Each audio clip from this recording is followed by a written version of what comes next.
Dergaon এটি ব্ৰিটিছৰ দিনৰ পৰিত্যক্ত বাংলো অন্ধবিশ্বাসত মানুহৰ মুখে মুখে ভূত বাংলো নিশা হলে নিচম নিস্তব্ধ হৈ পৰে বাংলোটো সকলোৱে কয় বাংলোটোত ভূত আছে কোনোৱে শুনে আকৌ ভূতৰ চিঞৰ নিশা হলে এই বাংলোটোৰ কাষেৰে কোনো নাযায় সকলোৱে ভাবে ইয়াত ভূত আছে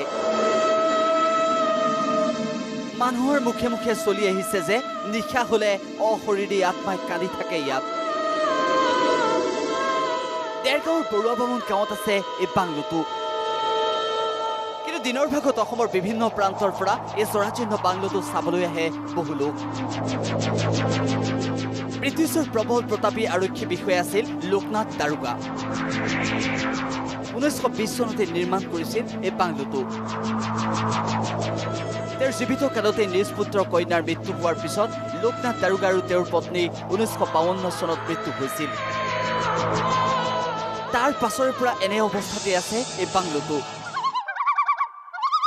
ব্ৰিটিছৰ দিনৰ এই বাংলোটো সংৰক্ষণ কৰিবলৈ এতিয়া আগবাঢ়ি আহিছে প্ৰকৃতিপ্ৰেমী সমাজকৰ্মী ৰাজেন পূজাৰীৰ নেতৃত্বত গাঁৱৰ সচেতন মহল আগবাঢ়ি আহিছে ইফালে আন্তঃৰাষ্ট্ৰীয় ঐতিহাসিক সমল সংৰক্ষকৰ সদস্য দিনেশ বৈশ্যও আগবাঢ়ি আহিছে এই বাংলোটো সংৰক্ষণ কৰিবৰ বাবে